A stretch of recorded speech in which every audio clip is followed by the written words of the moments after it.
I got a call on my smartphone saying my daughter had collapsed.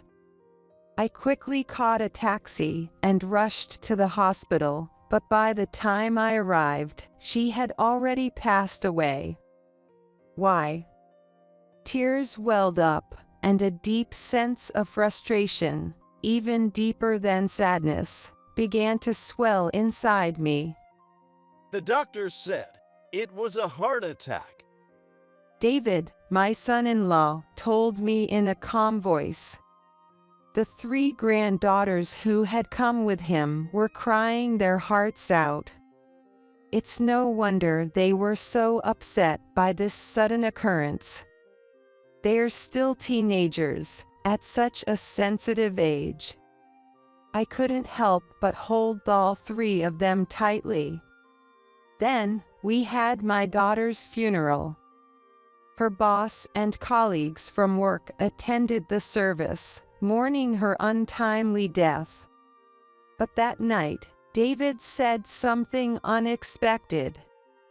I'm marrying the president's daughter, so I don't need these kids anymore. You take care of them, old hag. Incredibly, he made this outrageous declaration, openly abandoning his family. And just as he said, after the funeral, he disappeared without a trace. When I tried to contact him, his phone was disconnected.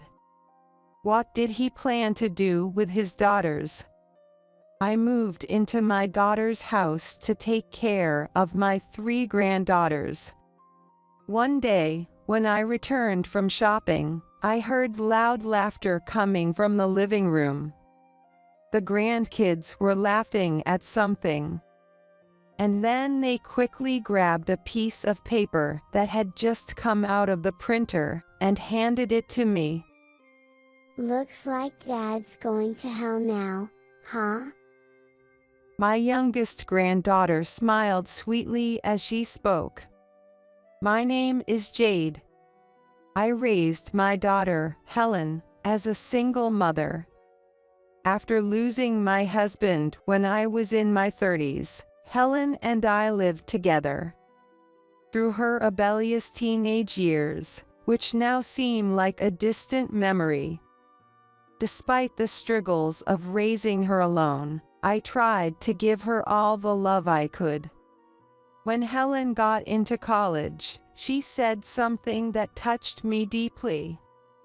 Mom, I know you've worked so hard to raise me, and I want to give back and take care of you from now on. I remember feeling a lump in my throat when she said those unexpected words. After graduating from college, Helen got a job at a prestigious company. She was always a strong child, rarely complaining about work. Though sometimes I wished she'd lean on me a little more. Once she started working, she began surprising me with trips for my birthday or Mother's Day every year. Thank you, Helen. I'm so blessed. Me too, Mom. We exchanged shy smiles at the hotel during one of our trips.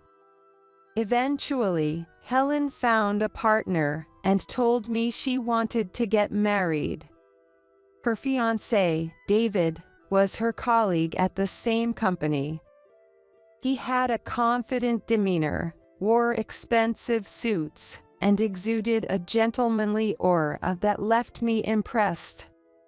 Later, Helen told me that David had been popular among the female employees since he was a new hire. Handsome, tall, well-groomed, and an elite in the company, it was no wonder. I couldn't help but wonder what made him choose Helen. Why did I choose Helen? Well, she's incredibly dedicated to her work, and she's also very devoted to her family. That's something I admire about her, and I couldn't help but be drawn to her. The way they blushed and exchanged glances made me think they were a perfect match. They got married and, a few years later, had 3 children. Even after getting married, Helen and David continued to work at the same company, with David now working in the HR department. His popularity never waned, and despite having a wife and kids, female employees continued to approach him. Helen began to express her concern about how easygoing David was with everyone. He gets all these lunch boxes from different women. He says he refuses them, though. Don't worry, David seems like a trustworthy guy. I hope so, but you know, some people just enjoy stealing others' partners. I've never seen that, but is that really a thing? Nodding vigorously, Helen munched on some cookies. Since giving birth, I've noticed she's become stronger in many ways. As a wife and mother, she's grown, updating her inner self. But whenever she's troubled, I always make sure to lend an ear. As for my granddaughters, there's Emily, the eldest, and the twins, Martha and Fiona, all girls and very close.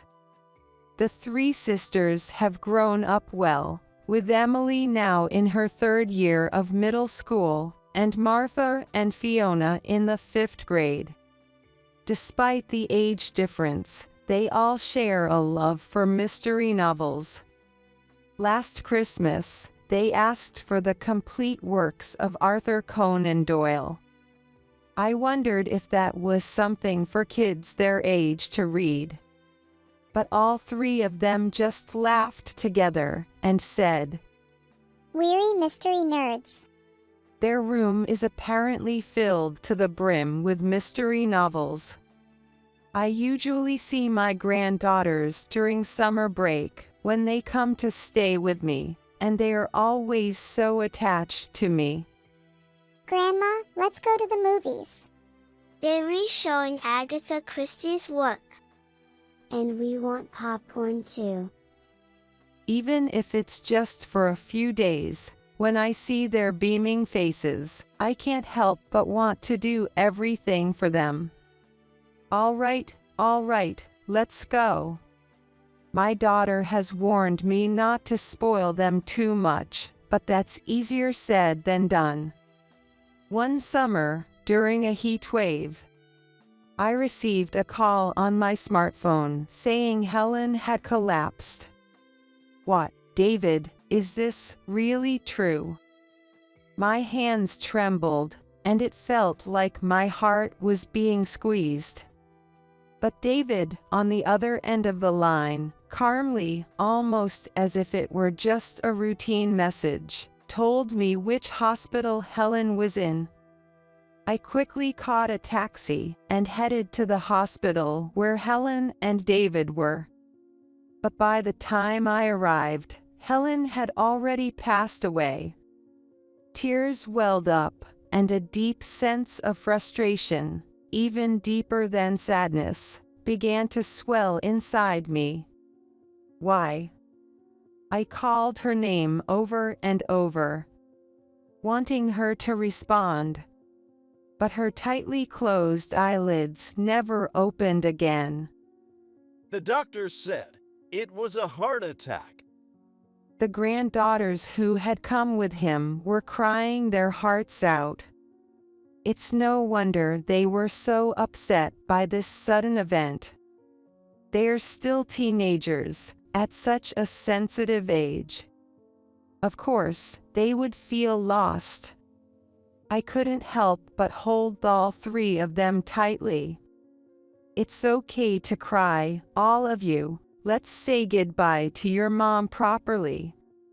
As I hugged my granddaughters tightly in the hospital hallway, I looked at David. Why, Helen? Why? He had his back to us, probably trying not to show his tears. It looked like he was crying alone. He wiped his eyes with the cuff of his expensive suit. but for some reason, that cuff didn't seem wet. Sniffling, he turned to face us.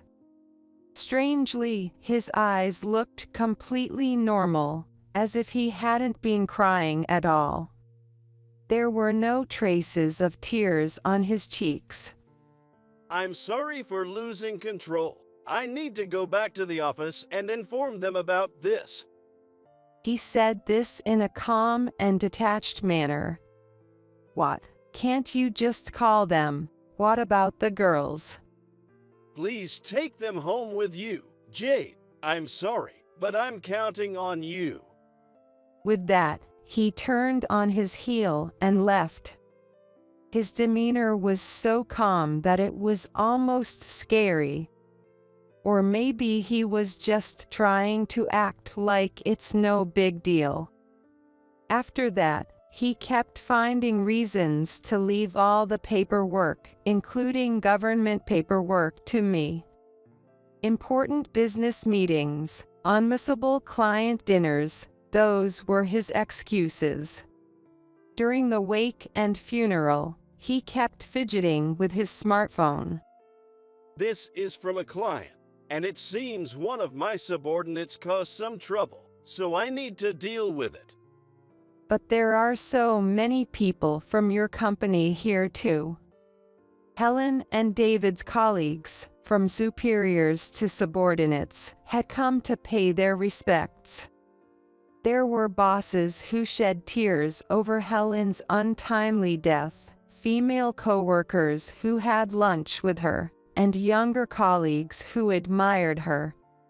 Everyone shared memories of Helen, saying how she was always looking out for others. They spoke of her outstanding work and how she came up with ideas that no one else could, leading to great successes. I had never heard about her work from Helen herself. Learning about this unknown side of her now filled me with a sense of inadequacy. You're the primary mourner, so you should properly greet everyone. When I gently reminded him, David sighed with annoyance. All right, all right. At that moment, a woman approached David.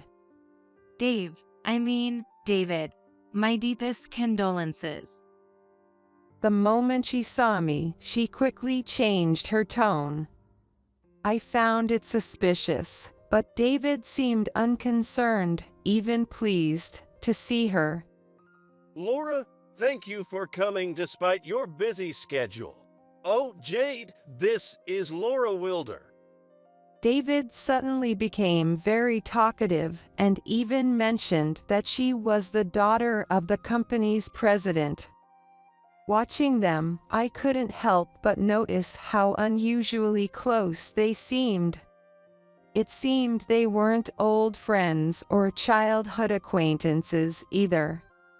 Even at the funeral, Laura wouldn't stop clinging to David. As if to say, this is my place, right by his side.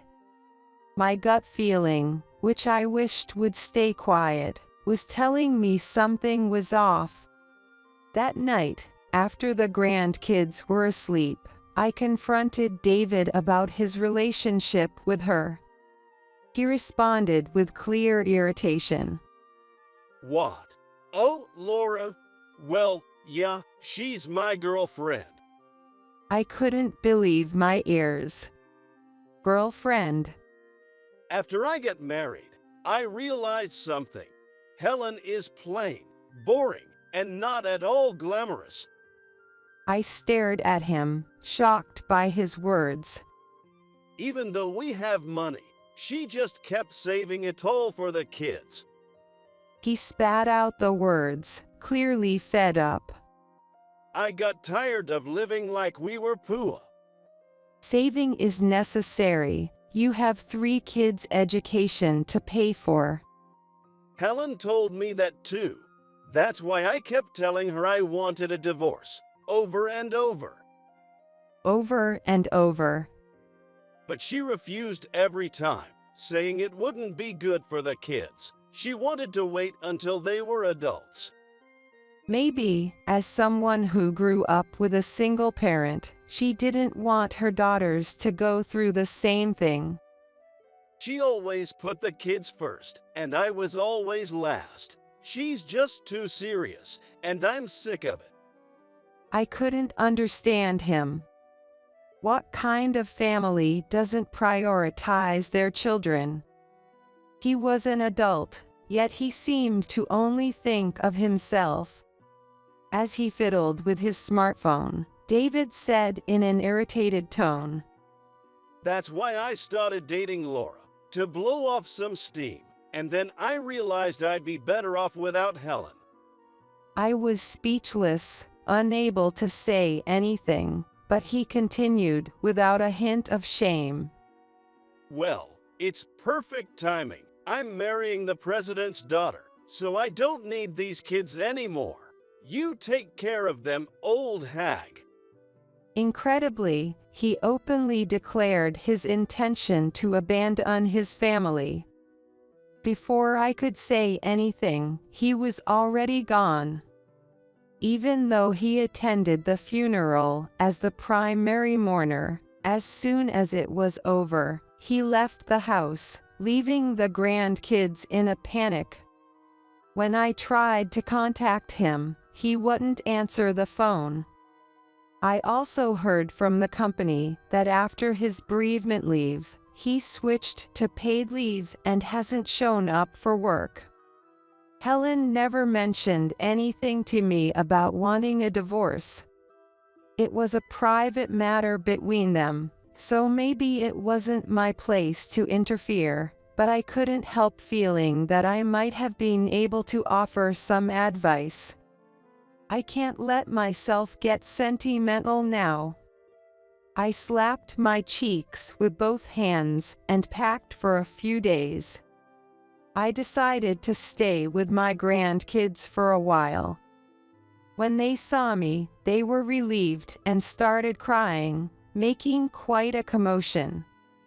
With their father gone too, they must have felt completely lost. It's okay now, I'm here with you. After calming them down with a tight hug, I set about preparing dinner and taking care of the laundry. I glanced at the calendar and noticed a date circled in red with the words "Summer Break Starts" written on it. It seemed to be starting next week. Grandma, this year you came to our house instead. I looked down to see Martha clinging tightly to my waist. Her eyes were red from crying earlier.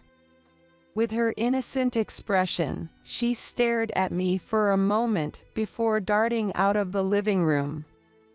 Emily and Fiona didn't say anything, but it was clear they were also trying to cope with the reality of the situation. As I spent time with them, I started sorting through Helen's belongings. Each item I picked up brought back a flood of memories. Why did my daughter, whom I had raised on my own with so much effort, have to leave this world so soon? Life is unfair. As these thoughts ran through my mind, I picked up a diary. Upon closer inspection, I saw it had a combination lock, unlike the other things. Come to think of it, she mentioned something about this a few months ago. Helen had told me, if anything ever happens to me, I want you to look at the diary with the lock. She had even given me the combination, saying it was for my ears only.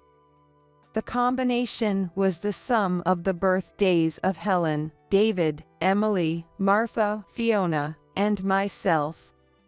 The dial had 4 digits, with the left 2 representing the month and the right 2 the day. 2788, it's open. What could be written inside? Could it be a will? Part of me didn't want to look, but my curiosity got the better of me, so I slowly turned the pages. If you're reading this, it means I've already left this world. These words at the beginning startled me. I must be reading too many novels. Shaking off the initial shock, I continued reading, only to find something that made me doubt my eyes. This can't be true. The diary detailed Helen's suspicions about David's infidelity and the steps she took to gather evidence.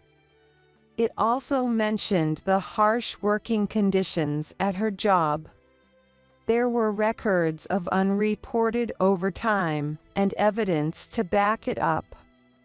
Even when she reported feeling unwell, she was denied permission to go to the hospital and was even brushed off at times.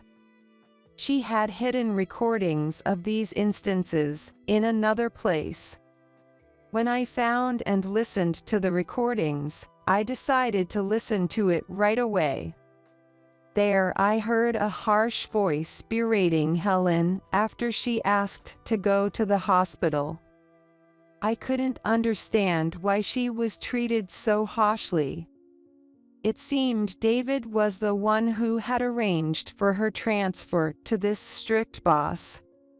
My husband betrayed me and our children. He will pay for this. The diary ended with this declaration. Helen had been preparing to demand compensation from David and his mistress, and to proceed with a divorce. I was astonished at how resourceful my daughter had been. But now that I had found these things, Helen was no longer here.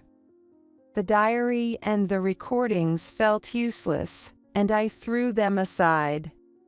The three sisters continued attending school, trying to be strong. I hoped they weren't pushing themselves too hard. I did everything I could to support them, keeping a close eye on them. A week passed, and my grandkids are on summer break. In the garden, 2 potted sunflowers they had brought home from school stood tall, almost ready to bloom. After the break began, the girls started spending a lot of time in David's room. I suppose, as children, they couldn't let go of the idea of him being their father. Knowing what he had done made my heart ache. Even as I sorted through Helen's belongings, I would bring snacks to the sisters. I've brought some orange juice for all of you. They were looking through David's books and scrapbooks, almost like they were searching for treasure. At other times, they would fiddle with the family computer and tablet, arguing about this or that. I figured it must be for some summer project, so I didn't pry. Then one day, as I returned from shopping, I heard loud laughter coming from the living room. The grandkids were laughing hysterically at something. Well, what's so funny, girls? You seem to be having a great time. As I approached, Fiona noticed me and gave a big smile. She quickly grabbed a sheet of paper that had just come out of the printer and handed it to me. Now Dad's going to hell, right? Puzzled, I looked at the paper they handed me. Printed on it was the title of an anonymous forum thread, "Gather here if you want your wife to die." What is this?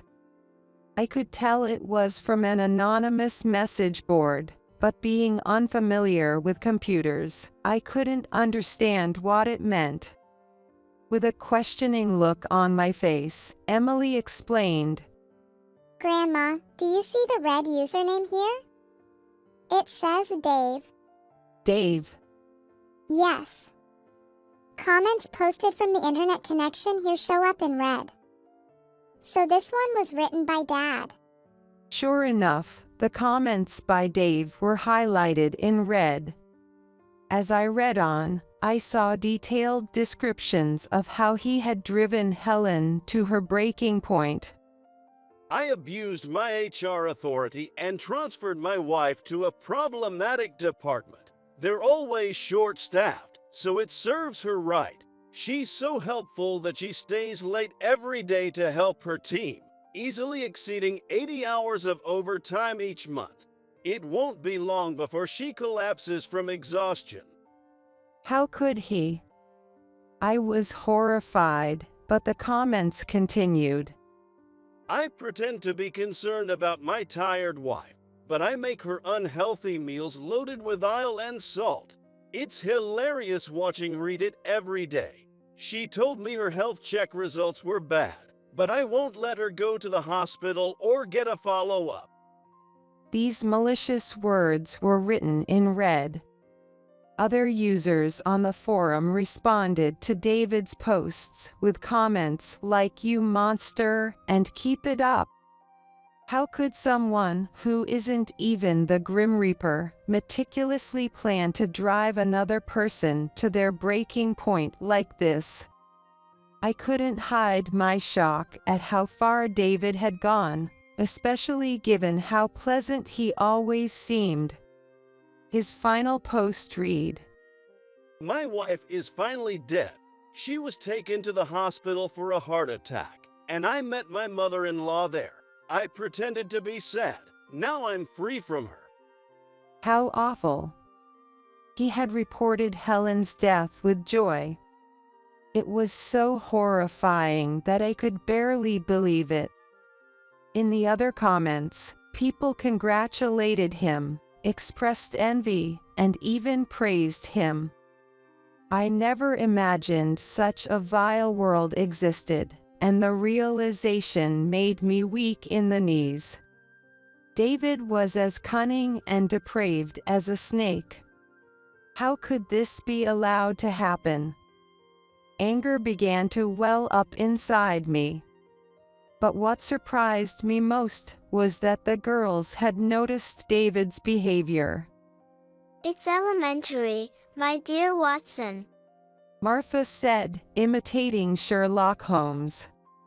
Even though they worked at the same company, Mom was always so busy, while Dad seemed so relaxed. It felt off. And Fiona added, Whenever we argued with Dad, he used to say something. What did he say? He said, "Don't rely on your mom, she might not be around much longer." If they argued, it seems David didn't have a great relationship with the girls. They must have been suspicious of their father's actions for a long time. Since then, the three sisters had been keeping a close eye on David. He frequently used the computer, and, even though he had no interest in cooking, would look up recipes and watch cooking videos. They also found search terms like unhealthy meals and sodium content in the tablet's search history. And they knew about the mysterious woman in the photos on his tablet. They'd even seen him slightly smile after Helen's death and during the funeral. But the most damning evidence was the scrapbook he left behind. It was filled with articles about people who collapsed from overwork. Some of them were diagnosed with heart attacks. So, we decided that Dad was probably the culprit. We've been gathering evidence since summer break started. I see, these mystery-loving sisters had sharper observation skills than either David or I had imagined. But how did you manage to find this forum? I asked, and Martha grinned proudly. We used the tablet's search history, and I read a book about how to recover deleted history, Watson. Could a fifth grader really do such a thing? But if they hadn't, we wouldn't have had this printout in our hands. I thought about how lonely and scared these young teenagers must have felt after losing their mother. I recalled their relieved and tearful faces when I arrived at their house. I couldn't ignore how hard they had been trying to fight in their own way. My eyes welled up, and tears began to fall. Grandma? What's wrong? I couldn't let the efforts of these little detectives go to waste. I bit my lip, looked at the three of them, and thought of Helen. He will pay for what he's done. There's no way I'll let David get away with this. I swore that he would face the consequences of his actions as a father. Thank you, all of you. Now leave the rest to me. A few days later, I visited a lawyer I knew. I showed him the evidence the girls had found and asked if it was enough to file for damages. As he looked over the printed forum posts and search history, his face clouded with doubt, saying it might not be enough.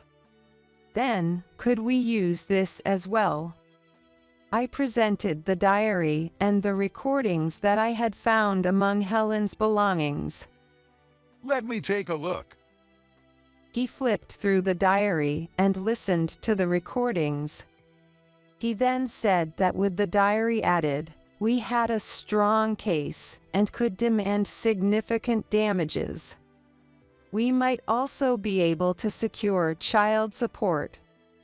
Afterward, I sent copies of the recordings and the diary's contents to Helen's company. I addressed them to her former boss, who had attended the funeral and had shed tears, asking him to conduct an internal investigation.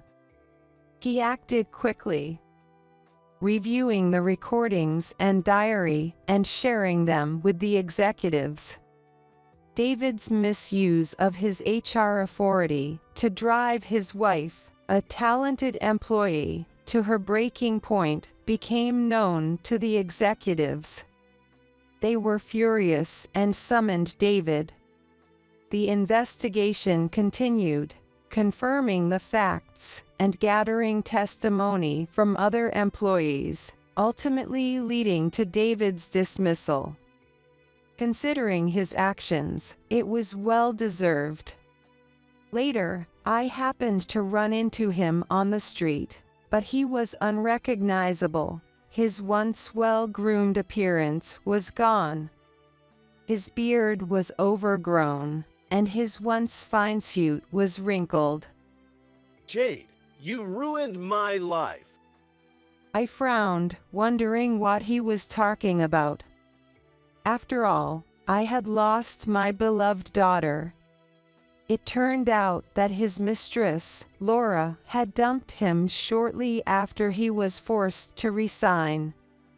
You're still going to follow me even though I'm like this, right?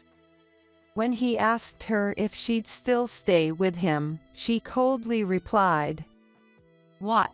I can't be with an unemployed old man. They had been living together, but she ended that too, and now he was living alone in a run-down apartment. You bled me dry with the damages in child support. I'm broke. He complained about how his savings were nearly depleted after keeping up with the lavish lifestyle of his former lover.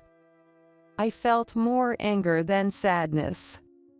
I wanted to chase after him and slap that face of his. But the fact that he didn't even ask about the girls showed that he no longer had any love left for his family. With that thought, I resigned myself to the fact that nothing I did would get through to him. Instead of wasting energy hating him, I found much more happiness in focusing on raising my 3 granddaughters. By the way, after David resigned, several executives from the company visited our home. They came to apologize for what happened to Helen. They regretted not being aware of her situation, which ultimately led to her death. They offered a large sum of compensation from the company and asked me to accept it. I was surprised by the sudden offer, but I decided to accept it. However, even with that money, my daughter would never come back. I would never be able to laugh with her again. As I thought about this, I watered the sunflowers in the garden. The large flowers stood tall, blooming beautifully. Thanks to the damages, child support, and compensation, as well as the savings Helen left behind, I was able to raise my granddaughters without any financial worries. Emily started attending a prep school as she prepared for her high school entrance exams.